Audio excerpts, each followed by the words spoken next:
I'm so happy that you guys are here tonight. Tonight is our week 3 of this semester. I'm going to keep saying last week and next week, even though we're 2 weeks apart.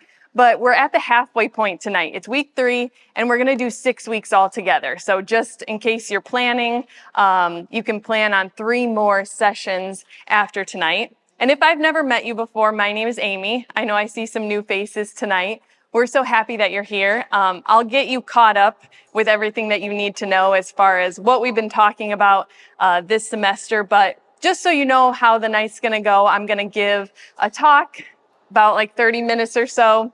Then you're going to have some time to discuss with the women that you're sitting at the table with. I got some discussion questions for you to go through. And then we always like to end the night with prayer. So if you have a request, if you would like prayer for something, this is a great opportunity to bring that up. It doesn't have to be big. It can be small, it can be big, but I would encourage you to just share that with the women at your table, because this is a place where we want to be praying for each other. We want you to be able to ask for prayer from people. And then hopefully we'll end around 7:30. That's the plan. So I'm going to go ahead and get started for tonight. This semester, we've been talking about femininity and kind of what we believe about it.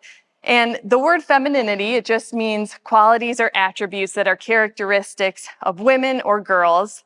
And I talked about the first week, how as Christian women, we might have to deconstruct some of what we believe about femininity, because a lot of what we believe, it's not really based on what it says in God's word. It's not based on the Bible. It's more based on the family we grew up in, or kind of what culture has taught us about what's normal in the culture we live in. So the goal of this semester is for us to get a biblical view of femininity. And to do that, we're looking at this passage in Titus 2. And I think that it'll give us a really good foundation as we talk about femininity and what the Bible would have to say about it. If you remember, this is Paul, and he's writing to his pastor friend Titus, who is in an island of Crete, and it's a completely pagan culture. There's no Christian values there at all. And so he's kind of writing him how to build a healthy church. What should happen in a healthy church? What should women look like? What should men be like? And he gives kind of this list of values. And so I've read this to you every week, and I'm going to again tonight. It says this in Titus 2, 3-5. Likewise, teach the older women to be reverent in the way they live, not to be slanderers or addicted to much wine, but to teach what is good. Then they can urge the younger women to love their husbands and children, to be self-controlled and pure, to be busy at home, to be kind, and to be subject to their husbands, so that no one will malign the word of God. So Paul identifies these 7 things as things that are important for women to know. These aren't the things that are listed for the men. They're given a different list of things, which the men at Axemen are going through right now. But these are the feminine qualities that he says in the church, you should have older women teach the younger women these things.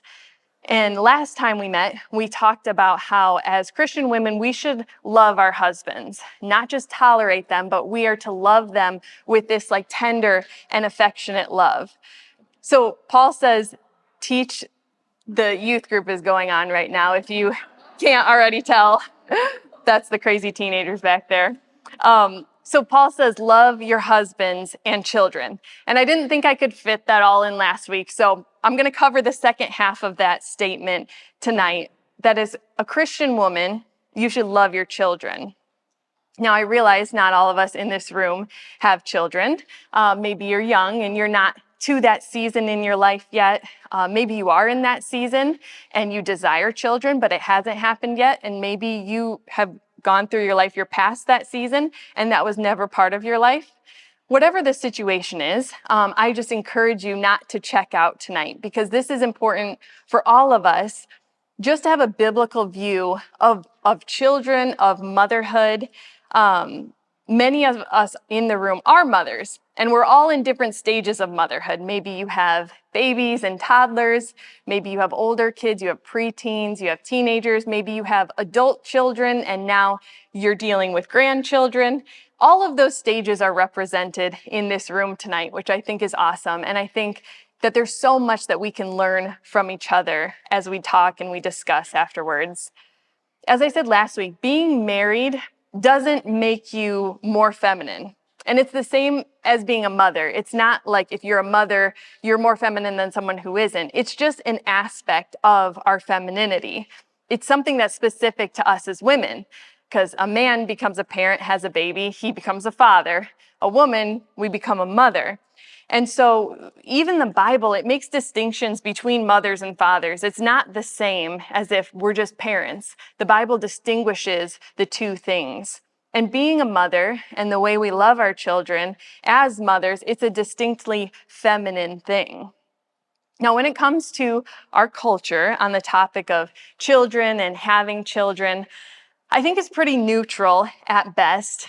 At worst, pretty anti-child. Most people, I think, view children as like an optional add-on. If you go to college and get married, you get your degree, you get the house, still have enough money after that, maybe you might decide to add on a child or two. And in our culture, being a mother isn't really like a highly esteemed position to strive for, right? I know I've heard women say, when you're asked that question as a girl, what do you want to be when you grow up?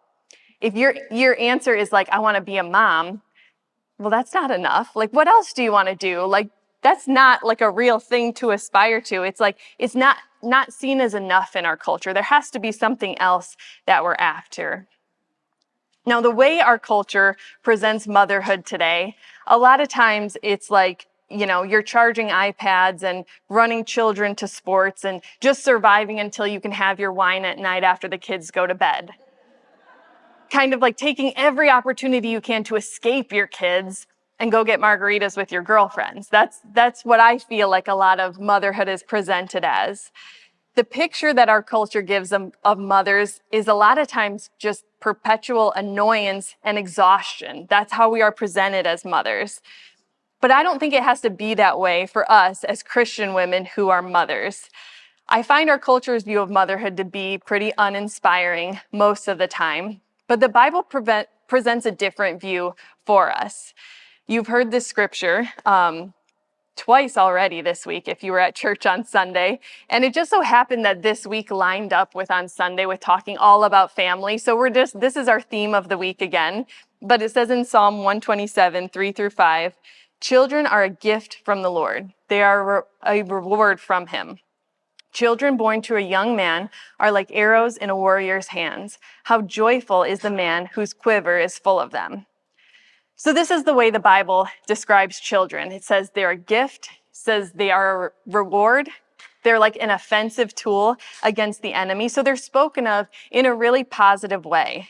And I think it's important to note that they're a gift. They aren't owed to us. We're not entitled to them. You can't earn a gift. It's just given to us freely. So if you have received the gift of children, you should feel really grateful because it's just a gift. We don't deserve them. God just gives them to us. And we don't see this just theoretically in that psalm. We also see this play out practically in Jesus' earthly ministry. In Matthew 19, Jesus is teaching, he's doing ministry, he's healing people, and people start bringing their children to Jesus. And Jesus' disciples are like, keep them away. He's busy. He's doing things. Keep your kids away from Jesus. And Jesus has this response in Matthew 19:14. But Jesus said, let the children come to me. Don't stop them, for the kingdom of heaven belongs to those who are like these children. So Jesus valued children. He didn't see them as unimportant. He didn't see them as a distraction from his ministry. He didn't say, I'm doing ministry here, like you stay away, don't bother me. He welcomed them. He prayed for them. It said he laid his hands on them and prayed. And he saw the children as an opportunity for ministry. The Bible also values mothers. There's a lot of amazing examples of mothers throughout the Bible. We have Mary, the mother of Jesus, Elizabeth. You have Hannah, who prayed for her son Samuel. We have Sarah, who waited so long on the promise that God finally fulfilled when she was in her old age. You have Lois and Eunice, who passed on their faith. And God used these women in the way that they loved their children, and they raised people who changed the world. So the Bible values children, and it values motherhood. In Titus 2, it says that we are to love our children. not despise them, not tolerate them, not survive them, but to love them. And again, I talked about last time that word love. In English, we just use the word love. But in Greek, there's actually 5 different words that they use for love. There's all these different types of love. There's a storge love, which is like the familial love that you just have for your family members. There's agape love, which is that sacrificial, unconditional love. There's eros love, which is like that passionate love. But none of those are the word that Paul uses. Paul uses the word phileo to describe this kind of love. And phileo is this tender and affectionate love. It's like the love between best friends. It emphasizes just enjoying the other person. So another way that we could say it is, as mothers, we should like our children. Phileo isn't a love out of obligation. It's marked by this joy and this delight. You don't have to love that person. You just love them. So you just want to be with them. Like I said last time we were together, I think as women, we are really good at agape love, and especially with our children. I feel like I've heard that sentiment from many mothers, like there's nothing your child could do to make you not love them. Like our love for them is so unconditional. It comes so naturally to just love our children with this agape love. But it's interesting that Paul doesn't instruct us to love them with agape love. He reminds us we're to love them with this phileo love too. And we talked about last time, phileo is this love between close friends. It's just enjoying the other person, doing things together, laughing together, not because you have to, but just because you love that person. So as mothers, it's important for us to consider this. Do you enjoy being around your kids? Not just do you love them, but do you like them? We can be so committed to caring for them sacrificially that we can neglect to enjoy them sometimes. So we want to be mothers who love our children in this way.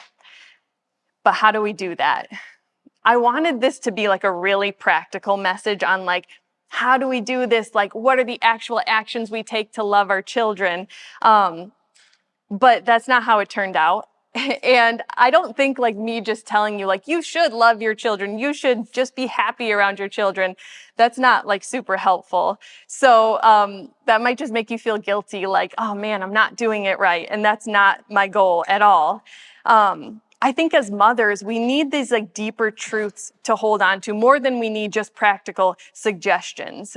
So I have 2 things for you tonight that hopefully will encourage you if you're a mother, if you want to be a mother someday, if you're a spiritual mother, if you're an aunt, if you volunteer in Acts Kids, any of those things, if they're true about your life, I hope that it'll help us to get our minds and our hearts in the right place so that we can love the children in our life, whatever children that they are, with this tender love. And the first thing that we can do to love our children is to recognize the season. In Psalm 90, Moses is talking about the brevity of life. And it can be a little bit morbid, but he's just talking about how quickly our lives go by. He uses the imagery of like, our lives are just like dust. He says they're like a dream. It's like a blade of grass that grows up in the morning, and then by nighttime, the sun has withered it away and it's dead.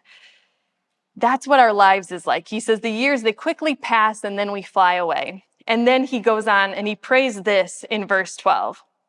He says, teach us to number our days that we may have a heart of wisdom. And I think as mothers, it's wise for us to number our days, to recognize the season that we're in. It's just a season and it won't last forever. The season of a baby with persistent crying that wakes up every hour at night is just a season. The 2-year-old that keeps throwing the tantrums is just a season. If you have whiny 4-year-olds, it's just a season. If you have disrespectful 10-year-old, it's just a season. If you have annoying teenagers who eat everything in your house, it's just a season. It's not going to last forever. And whatever the season you're in within motherhood, joyful or challenging, it will soon be over, and we'll never get to go back to this season again, back to this stage of motherhood that we are currently in. If you talk to any grandma or older mom, she'll tell you it goes by fast. The days are long, but the years are short, right? I was pregnant and or breastfeeding for 8 years straight. So in 8 years, I never had one day that I was not pregnant or breastfed a child. And, 8 years seems like a lot. And yet there's still times when I'm like, oh, that's already over? Like, that went by so fast. I can't believe, like, when I was in that season, I was like, oh my gosh, this is so much. And then it's gone and it's done and you can never go back to it again. And as mothers, there's always the temptation to rush through the season we're in, till they're potty trained, till they go to school, till they get out of the house, But even in the hardest, most stretching seasons, it's just a season and it won't last long. So I want to encourage you, if you're a mom, to number your days. If your children are young, it might seem like you have forever. And then you might have teenagers and realize, you only have a few years left with them. My husband is really good at this. When Silas turned 6 on his 6th birthday, I remember him telling to me, that's it. 1/3 of his life is with us is already done. We're 1/3 of the way there. And I was like, oh my gosh. I'm like crying on his 6th birthday. When you put it that way, oh my goodness, it's going by so fast, right? But recognize the season you're in. This awareness is going to help us not to neglect loving our children with this tender love, not to get so busy serving them that we forget to just enjoy them. So we can love our children when we recognize the season and then also when we recognize the significance. One of my favorite quotes, C.S. Lewis said this, "Children aren't a distraction from more important work, they are the most important work." I think that motherhood is ministry. And I think a lot of us in this room would say we agree with that statement. But deep down, I think a lot of us don't truly believe it. Even Christian women, even women in the church, I don't know that we actually believe it. I remember when I was pregnant with my firstborn, Silas. At the time, I was working full-time at Northwest School in LaSalle, and I was also doing a lot of ministry for our church. I was running the Alpha course. I was helping train group leaders and doing a lot with the small groups at that time. And our plan was always that when we had a child, that I was going to focus on the child and I was going to step away from work completely. And I remember thinking like, oh man, I can't wait to be done with work and just be done with it and just focus on a baby. I am going to have so much time to do ministry at the church. Just taking care of a baby, how hard could that be? I'm going to have so much time. And then I had a baby. And although I wasn't working 40 hours a week, I soon found out that having a baby is a 24/7-hour job. And I soon found out I had little to no time for ministry. And especially as the next child came and the next child came, my responsibilities decreased with every single child that we had. And it was something that I really struggled with in the beginning because in my eyes, I was going to have so much more time. I was going to do so much more. And it was actually the opposite. I was not able to do hardly anything that I wanted to do. And I really struggled in that season of motherhood. It was like probably around that time I read a book by Kay Warren. It was called Sacred Privilege. And you might have heard of Rick Warren. He pastors Saddleback Church, which is a huge church. He wrote The Purpose-Driven Life, which has sold like millions of copies. So this is his wife. And she wrote this book about ministry. But there was one part in the book that stood out to me so much. And I just want to read it to you tonight. It's a little bit long, so stick with me. But this is what she says in her book. She says, "Once I accepted that I am an ordinary yet capable woman, I discovered God had given me the spiritual gift of teaching. I began leading our women's Bible study and loved it. I loved studying the Word, loved passing on the truths God was teaching me to the women of our church, loved seeing women come to Christ and then mature in their faith. But things changed when Amy was 10, Josh was 7, and Matthew was 3. Matthew was, let's just say, an active little boy who needed a lot of my attention. He didn't play well by himself, which made it very challenging for me to study and prepare the weekly lessons. I discovered if I let him watch TV while I studied, I could prepare with a minimum of interruptions to teach women how to raise their children. I didn't spot the irony of putting my toddler in front of the TV for hours so I could teach other women how to raise their children. I'm embarrassed to say it took a while for me to see the disconnect, but one day it became crystal clear. I don't remember if something alerted me to the hypocrisy or not. All I remember is standing in the shower, getting ready for a Bible study, and hearing God say, "Kay, you need to let go of the Bible study. You have to give it away." Have you ever had a conversation with God in which you knew he was telling you something, but you pretended not to hear? Because if you acknowledged you heard him, you'd have to do something about it? That was me that day standing in the shower. I started to argue with God. Are you serious? You can't mean for me to give it up. I didn't ask for this ministry. You gave it to me. You gave me the gift of teaching. What am I supposed to do with it if not teach? Besides, women's lives are being changed. Why on earth would you ask me to give it up? Next, I tried to negotiate with the Lord. What if I let Matthew watch TV for only 2 hours at a time instead of 3 hours? What if I alternate with another teacher so I only have to prepare 2 times a month? Those might be reasonable adjustments for someone else, but God wasn't telling me to adjust. His words were crystal clear. Give it away, Kay. Eventually, I remembered my life purpose, to please God above all others, including myself. If God said to let the Bible study go, then I had to let it go. If God never let me go back to teaching at all, he would show me something else. My purpose is settled and unshakable, to please him. And I just remember that stood out to me so much because I felt like I gained a new perspective on motherhood after I read her story. And I just appreciated her vulnerability in sharing that in a book. So God spoke to her, and she was able to obey because she saw the season and the significance. Yes, she was capable. Yes, good stuff was happening. But this little boy was only going to be 3 years old once. This was a crucial season that was going to be gone forever.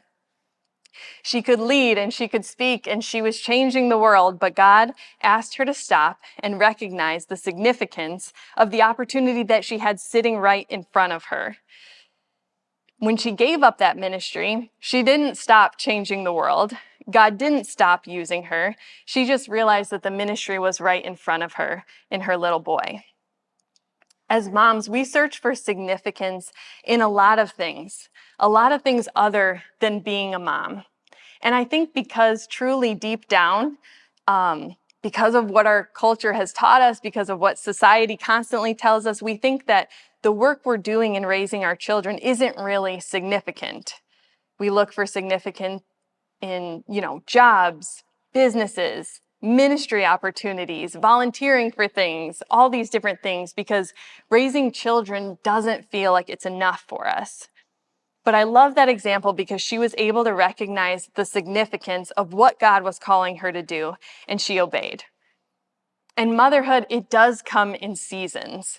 What works in one season might not work in another season. And in the following years, Kay went back to ministry like crazy. Obviously, she wrote a book. That book was written 10 years ago, and, her kids are well into adulthood. So that happened, in the 80s or whatever. She's been serving God for years and years since. It was just one season of her life where she paused and she took a step back. What is God asking you to do in this season if you're a mom? One thing I know for sure, he wants you to love your children. And as Cameron said this weekend, in this family season, sometimes you have to say no to some things, and even good things. That's what stood out to me about that story too, is it was good things that were happening, and still, sometimes for us, we have to say no to good things in order to love our family better. So our culture, it might not recognize the significance of the work that mothers do, but I think that in the church, we at least should. We should recognize that significance, and we should encourage other women that are in that trenches doing the hard work of motherhood, reminding each other that what you're doing matters. Don't lose hope. Don't give up. What you're doing is so important. The way we love our children, it not only has significance in this life, but in the next life as well. We see in scripture, and then also just through data and through history, that loving your children has eternal significance.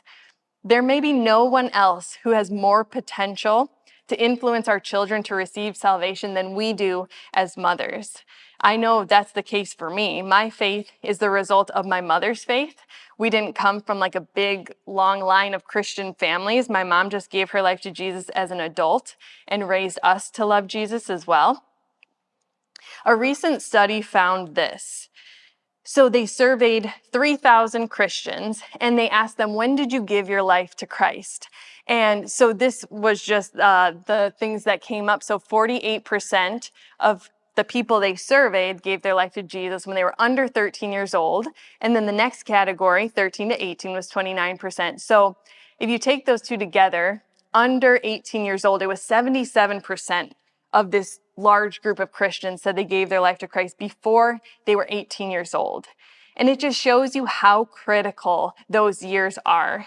There's so much opportunity to lay the foundation for our children, to introduce them to Jesus, and do our best to encourage their faith. Andy Stanley says, your greatest contribution to the kingdom of God may not be something you do, but someone you raise. So if you are a mom, don't miss your greatest opportunity for ministry. Recognize the significance of what you're doing. I know it can feel like ministry and doing great things for God, it's somewhere out there, but it's not. It's right in front of you in your children. And I'm speaking from someone who's like a pastor's wife. I love the church. I want the church to succeed. I want people to serve. I want people to give. But the best thing that you can do to support the local church is to raise your children. Raise them to love Jesus, because we don't want the spreading of the gospel to end with us. We need people who are going to carry it on past this. We need passionate Jesus followers who would spread the gospel in the Illinois Valley and then wherever your kids go to across the nation, across the world. But those people don't just appear. They're built. And often they're the result of mothers who teach their children just day in and day out about Jesus and do that hard work of raising children to love Jesus. Not perfectly, but just real. Cameron and I have often talked about like what was different about our families, because we grew up with so many families in church, so many kids our age. And then, you get to a point where you look around and you're like, oh man, like half of them aren't even like serving Jesus anymore. Like what happened to them? And we're like, what was different about us? And the only thing that we can really point to is just that like the faith of our moms was real. It wasn't fake. It wasn't just like we go to church on Sunday and then just live like normal the rest of the week. I saw my mom reading her Bible. I saw her praying. I saw her go through a divorce and financial troubles and still trust God through those times. So there's a big difference between just taking your kids to church and actually having a real relationship with Jesus, being a parent who trusts in God and lives out their faith. My mom wasn't a stay-at-home mom. I wasn't homeschooled. None of those things are guaranteed to make Christian children, but she did have a real relationship with God. And I think that's truly the thing that matters if you want to pass on that relationship with Jesus to your kids. So I just want to encourage you tonight, if you feel that weight, rightfully so, the responsibility of raising these eternal souls and wanting them to love Jesus, you don't have to be a perfect Christian mom to raise kids that love Jesus. None of us are perfect or ever will be perfect moms. It just has to be real. And if you just have that real faith, you know you do, and you walk out your faith, loving Jesus, trusting him, it's going to come across to them. When they see how you live day to day, how you treat people, how you love them, how you trust God, they'll see that, and that can have great results. So the significance of mothers cannot be overstated. What we do as mothers has eternal significance. It can affect generations to come, and it can even impact eternity. So as we've been talking about, the whole point of this verse in Titus 2, the way it ends, is so that we would bring honor to the gospel, right? It's so that no one would malign the word of God. And so the way you love your children, it's more than just loving them for their benefit. It's more than just, you'll give them a good childhood. It's actually a picture of the gospel to unbelievers, to anyone who's looking at your life from the outside in. When you love in this way, not out of obligation, but out of joy, it's countercultural. And you're going to love your children differently than the women in our culture love their children. It's going to make you stand out. And as you love your children and your grandchildren and just children you come in contact through the years, it's a picture of the gospel to everyone around you. If you're here tonight and you are a young woman, I'm so happy that you're here. Thank you for sticking with me as we've been talking these last 2 weeks about kind of these specific seasons of life. Next week, we're going to be moving on to talk about self-control and purity and things that apply to you whatever season of life you're in. But I am really happy you're here. If you're in that pre-kids stage, and maybe you will have kids one day, whether or not you recognize it, you've received hours and hours of messaging from our culture through movies, through Instagram, through watching TikTok. Like, you've received so much messaging about motherhood without even realizing it. So I hope that tonight I could just give you like a glimpse of what God's view of motherhood is. I know I talk to a lot of women who have come through our church through like the past 10 years, and it's very common for young women to say, I don't even want kids. Like, that's not even going to be part of my life. I don't ever want to have kids. And I get that. Like, I think a lot of us went through that stage. But I just wanted to let you know, like, having your own kids is completely different than taking care of someone else's kids. I remember I like nannied one summer for 3 kids, and I remember thinking, like, if that's what it's going to be like, I don't want to do that. Like, it was totally different taking care of someone else's kids, but it is so different when it is your own children. And I talked a lot tonight about like how motherhood, it's this eternity shifting work. It's this responsibility where you're in charge of souls, but it's also like the most fun thing ever. Like, I absolutely love being a mom. I have the best life. I don't have to go to work, which is awesome. I love that personally. But we just do whatever we want. Like, we just go to the park. I take them swimming in the summer, go out for ice cream. You get to watch all the movies that you watched as you were a kid. It's like living your childhood over again. It is the absolute best. Yes, it is hard. Absolutely. Yes, it is monotonous for sure. But what isn't? Like, everything in life, every job I've ever had has gotten monotonous. We hear so much of that side of motherhood, of the challenges and the annoyances, and then we wonder why young women don't want to have children. It's because we complain all the time about it and talk about all the hard parts about it. So we have to talk about the good things too. So I hope that if you don't have kids, and you will someday, that you can go into it like a step ahead of the rest of us, knowing like what you're going to do, it has this eternal significance. It matters so much. And if you're a mother and you're here tonight, I hope that you are reminded of these truths, that your children are a gift from God. The season of motherhood you're in, it's just a season. They won't last forever. The work you do as a mother has eternal significance. And I pray that these truths would get deep inside your heart, so then you can love your children with this tender and affectionate love. And I just want to challenge you to reflect on this question. We're not going to discuss it tonight, but if you have kids, maybe you could write this down. What is God asking me to do in this season? Because we'd say, well, he's telling me to do this. He's calling me to lead this, but is he? Because I know he's calling you to love your children. That's one thing for sure. There might be other things that are getting in the way of that. And if there are, then they need to fall, in line with their priorities. Like Cameron said, you might need to say no to some things. Ask yourself that question. What is God asking me to do in this season? And maybe just like Kay, God would bring something to mind that you might need to let go of. Not forever, but maybe it'd be just for a season in order that you can truly love and delight in your children.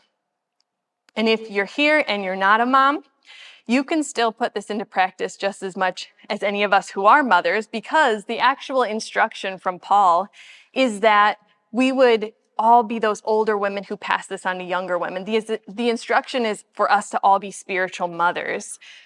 Your life has great value, whether you have kids or not. You have experiences, you have lessons that God has taught you along the way that are worth sharing with others. As a spiritual mother, all these truths still apply. The work you do has eternal significance.